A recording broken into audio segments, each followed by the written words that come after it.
এটা হচ্ছে আমাদের ম্যানুয়াল গাড়ির গিয়ার। এটা এখানে বড় করে দেওয়া আছে। কারণ আমাদের কোশ্চেনটা হলো যে আমরা 1 থেকে 5 এ যেতে পারবো কিনা, বা 5 থেকে 4 এ যেতে পারবো কিনা, বা 5 থেকে আমরা 2 এ যেতে পারবো কিনা, বা 5 থেকে আমরা আর এ যেতে পারবো কিনা, 1 থেকে আমরা আর এ যেতে পারবো কিনা, তাই তো? এখন হচ্ছে ধরেন যে যদি আমাদের 5 নম্বর গিয়ার থাকে তাহলে আমাদের ফুল স্পিডে চলতেছে, অনেক স্পিডে চলবে। এখন ধরেন যদি আমরা কোনো ঢালু জায়গায় যেতে চাই, সেক্ষেত্রে আমাদের গাড়িটা বন্ধ হয়ে যাবে। ঢালু জায়গায় উঠতে হলে আমাদের অবশ্যই 1 নম্বর গিয়ারে শিফট করতে হবে, ইঞ্জিনের প্রেসার বেশি পাবে এবং গাড়িটা দ্রুত ঢালটা আমরা ওভারকাম করতে পারবো। কিন্তু 1 থেকে আমরা 2 এ যেতে পারবো, 2 থেকে 3 এ যেতে পারবো, 3 থেকে 5 এ যেতে পারবো, 4 এ যেতে পারবো, কোনো সমস্যা নাই।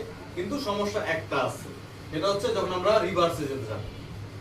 যদি ধরেন আমরা 1 গিয়ার আছে, 1 গিয়ারের সর্বোচ্চ স্পিড 30-40 থাকে, 30-50 থাকে, তাহলে এখান থেকে যদি আমরা আরে যাই, সেক্ষেত্রে কি আমাদের একটা বিপদ সংকেত, যেমন সামনে চলতেছে গাড়ি, কি সামনে দিকে চলতেছে, যখন আমরা আরে শিফট করব তখন কি আমাদের পিছনে যাওয়ার সুযোগ থাকে। ধরেন যে আমাদের 5 নম্বর গিয়ার আছে, 5 নম্বর গিয়ারের সর্বোচ্চ স্পিড থাকবে কত? 100 থেকে 150 এর মধ্যে। তো 150 স্পিডে সামনে চলতেছে, অনেক স্পিড। সেক্ষেত্রে যদি আমরা 4 এর দিকে যাই বা যদি নিউট্রাল করতে যাই, যদি আরে করে যায়, সেক্ষেত্রে আমাদের কি হবে? দুর্ঘটনা ঘটার সুযোগ থাকে।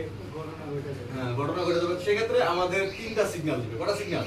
3টা সিগন্যাল দিবে। প্রথমত আরে যখন আমরা নিব, আর গিয়ারটা অন্যান্য গিয়ার থেকে একটু স্ট্রং থাকে, হার্ড থাকে। আপনাকে প্রথম সিগন্যাল দিলো কি এটা একটু হার্ড, এই গিয়ারটা সহজে নিতে চায় না, এটা অনেক কষ্ট করে বা জোর করে দেওয়া লাগে। হ্যাঁ, আর হচ্ছে রানিং অবস্থায় কখনোই আরে পড়বে না, রিভার্স গিয়ারে করবে না, পড়বে না। যখন আমরা গাড়িটা স্লো করব, জিরোতে নিয়ে আসবে, তখন কি, তখন হচ্ছে রিভার্স করব, তখন গাড়িটা আমাদের ব্যাক গিয়ারে যাবে। সেক্ষেত্রে ধরেন যে গাড়ির স্পিড আমার আছে 2 এ আছে, ধরেন যে 30-40 আছে, সেই ক্ষেত্রে আমি হচ্ছে ধরেন যে 3 আছে, 3 থেকে 4 এ দিলাম, 4 থেকে কি করলাম 5 এ দিলাম।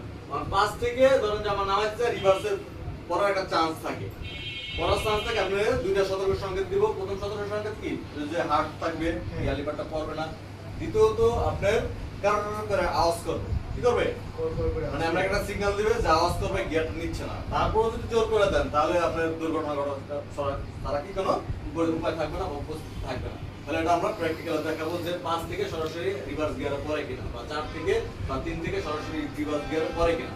আসলে পড়ার কথা না, ঠিক আছে, বললে গাড়ি করতে হবে বা নিজের একটা ঝুঁকি থাকে। ঠিক আছে, ধন্যবাদ।